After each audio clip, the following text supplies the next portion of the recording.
Number 1 ranked UConn is in town tonight, and the number 2 ranked Gamecocks are looking to upset them in front of a sold-out crowd.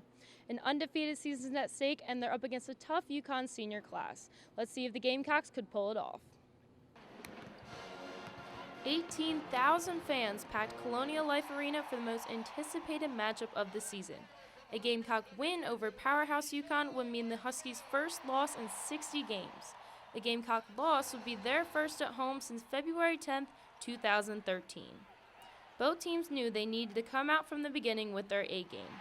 The Huskies jumped out to an early lead, but the Gamecocks got off any shots they could to stay close behind.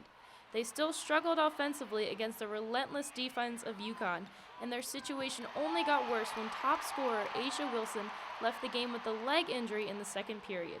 Luckily for the Gamecocks, Sarah Amovbia came off the bench and had herself a night.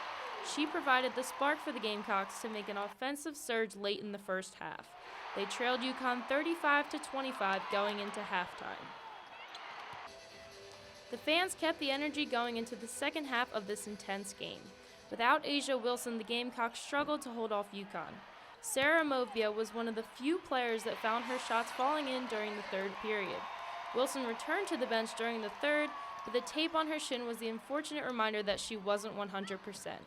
UConn continued to pull away as they hit shot after shot. With the combined efforts of Wilson and Amovbia, the Gamecocks battled to hang into the game the best they could. They drove hard into the paint for layups and drew as many fouls as they could. Even when they did get their shots to fall, UConn would come right back with their own.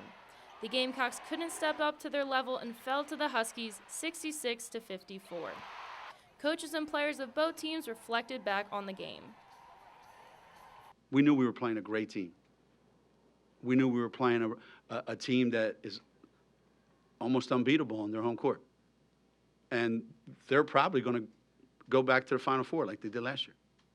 They're that good.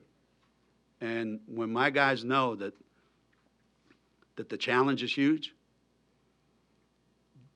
those three seniors usually come up huge. These are the reasons why we come to UConn, is to play these big-time games and, you know, to be at someone else's home court where they have a sellout crowd and everyone's cheering against us.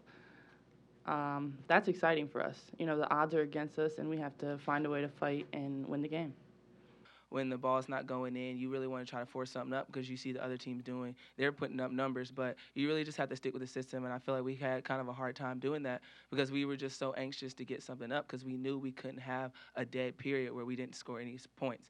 So, I mean, it is tough, but I feel like we're on our way to work there, and I think this game really did us good justice. I think it's a good game at a good time, you know, especially when, you know, we can have a sellout, especially when, you know, we got two, you know, top teams in the country. I think it's just great for women's basketball. You don't get this kind of hit, you know, in conference play.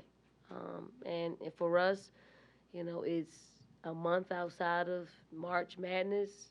You get to measure yourself against the top team in the country, and hopefully you can utilize this game to work on some of the things that, you know, separate you from, you know, winning a game like this.